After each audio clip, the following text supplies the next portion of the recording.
Hello there, Year 2 children. Are you ready to continue reading our story, The Nothing to See Here Hotel? Remember Frankie and his family and everybody staying at the hotel were getting ready for Prince Grappa to come, and he was just about to arrive. But he had so many hangers-on and people who do jobs for him. Do you remember what some of them were called? What jobs they had? Remember the Royal Nose Blower or the Royal Earwax Scrubber? They're jobs you'd quite like to do. No, I wouldn't either. Chapter 13, Prince Grappa. Mum was right to worry. For well over an hour, goblins came pouring into the hotel's back garden until there wasn't a bit of space left. I was starting to believe that the prince didn't exist at all, but finally there was an extra loud horn blast from the musician. "Prepare, unworthy creatures," the royal shouter bellowed. "The time has come for his dukiness to arrive." I glanced down the golden corridor and saw an ornate chariot making its way towards us, pulled by a team of miserable-looking goblin servants. "Heave!" they shouted. "Heave!" The chariot reached the double doors. But where was the prince? It seemed to be completely empty, except for a long, thin feather poking up out of it. I looked about and saw that everyone had the same confused expression on their face. We watched as the feather jiggled, then moved to the edge of the chariot, and the shortest, fattest goblin I have ever seen hopped down onto the ground. There's Prince Grappa at last. Grappa was barely taller than a bag of flour, but much, much wider.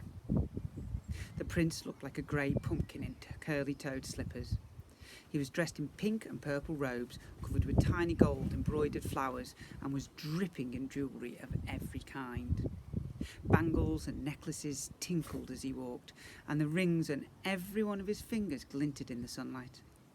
On his head was a bulging turban with a diamond brooch in the shape of a crescent moon on the front, fastening a huge feather in place. It was 5 times taller than he was. "Greetings, pathetic oaflings," he said in a squeaky voice, then smiled as if he'd just paid us all a compliment. "Bow at my feet, grovel at my goblinness." Dad said. He looked back at the rest of us and gestured for us to copy him as he bent down on one knee. We all did the same. "Lower," Grappa commanded. "Marvel at my hunkledom." We all got on both knees and bowed forward. "Lower or die!" The goblin guards brandished their swords and bared their teeth. How were we supposed to bow lower than the prince? We'd have to lie flat on the ground and shove our faces in the dirt. "Oh, mighty Grappa," Mum blurted out and rushed forward, bowing and nodding like crazy. "We're so humbled to have you stay at the Nothing to See Here Hotel. On behalf of all of us, staff and guests, we have repaired a..." Grappa screamed and darted behind the nearest guard. "Human! There's a human here! A dirty, stupid, lumbering, ugly, stinksome human!" Mum, like she'd just been slapped around the chops. "Prince Grappa, ah!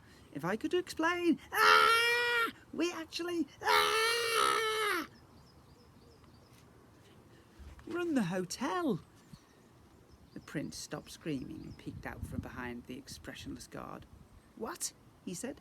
"Don't lie to me, wretched human. Guards, slice this human into chunklets and feed it to my beetles." "Whoa!" Dad stepped forward and raised his hands. "It's true, Prince Grappa.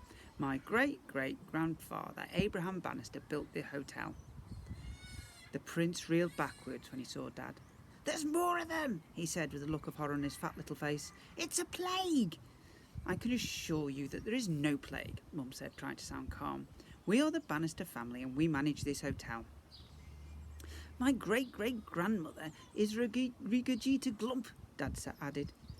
He took his glasses off and lifted his head, letting the sunlight catch the copper tinge to his eyes. "See, I'm a halfling."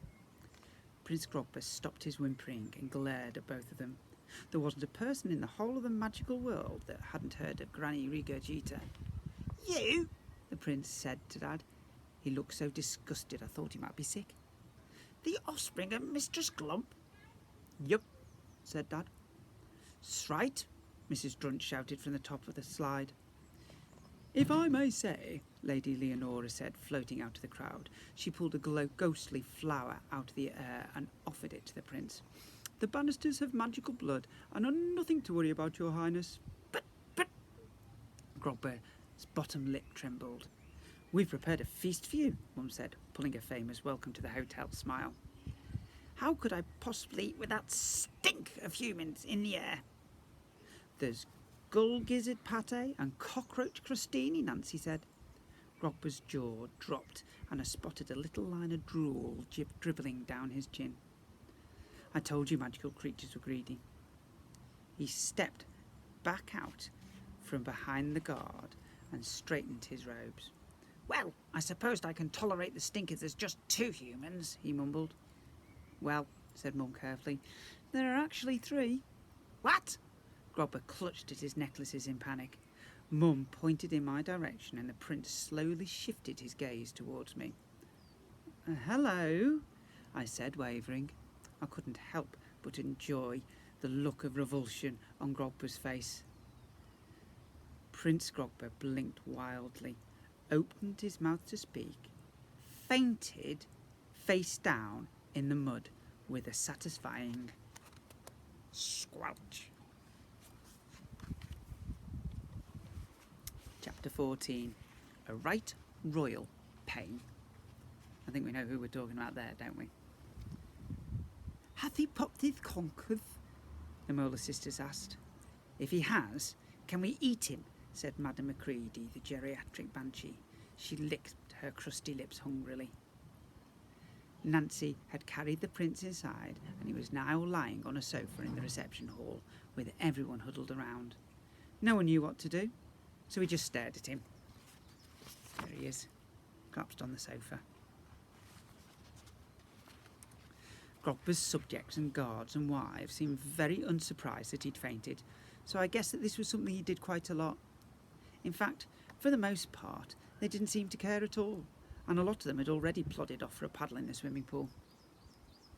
"He's dead!" shrieked Wailing Norris. "Don't be ridiculous," Mum snapped. "Prince Grappa," Dad said, gently poking the little grey lump. "He's definitely dead!" moaned Wailing Norris. "Norris, will you shut up?" Mum shot the ghost an angry glare. "He is," whimpered the ghost. "I've never known anyone so dead. With every passing second, that goblin is getting deader and deader. He's the deadest thing I've ever seen." "Ah!" Prince Grappa screamed and sat bolt upright on the sofa as Wailing Norris reeled backwards and sprinted through the nearest wall. "Where am I?" "Your Highness," Mum sat down next to the petrified-looking goblin. "You're in the Nothing-to-See-Here hotel, on holiday." "Holiday?" "Yes," said Nancy. "You had a little fainting spell when you arrived. Maybe it was all the travelling, or your turban's on a wee bit tight." She reached down towards Grappa's red turban with its diamond brooch. "Let's get this off you, dearie." Grappa recoiled from Nancy as if she was trying to yank off his head. "No," he screeched. "You can't have it!" Nancy stopped in her tracks and gawped at the prince with eyes wide. "I'm onto you, you thief, you pirate!" Grappa pointed a stumpy finger at Nancy. "You never get your filthy hands on my..." "Turban?" Nancy said. We all stared. What was the prince talking about? Had he gone completely potty? Silence filled the room. Grappa looked slowly around at our shocked faces, then lowered his hand and smiled a nervous, wonky smile. "Ha ha ha ha!" He laughed a little bit too loudly. "Just kidding." We all carried on staring. "Right, is there anything we can get you?" Nancy asked, breaking the silence. "Anything at all?" "Yes," said Mum, looking flustered. "We're happy to provide you with anything you wish." Grappa looked about at the dozens of creatures surrounding him. Then his face twisted into a pompous, vinegary sneer. He stood up on the cushion he'd been lying on, puffed out his podgy chest, and wedged his tiny hands onto his hips. "I am Prince Grappa," he yelled, "ruler of the Goblin Barrows, conqueror of the Dookie Deep, and I don't like this grottish, stinksome slum." Perhaps you'd like us to show us your room, said Mum. We've saved you our deluxe penthouse. It's got a lovely sea view.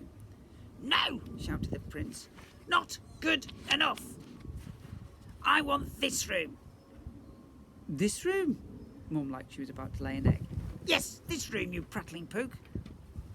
Well, this is the reception hall, said Dad. Don't care. Grappa shoved a hand in Dad's face. I want this one.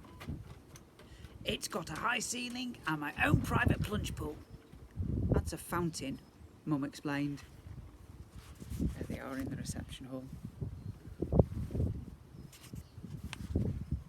Wrong, Grappa scoffed. It's my own private plunge pool. Now where are my servants? He clapped his hands. Musicians, dancers, coil the royal foot massager. Before Mum and Dad could protest, a gaggle of goblins came running into the reception hall. Musicians gathered on the stone counter and instantly began playing, while others ran to the prince and started cooing and bowing. I want beds! Lots of beds!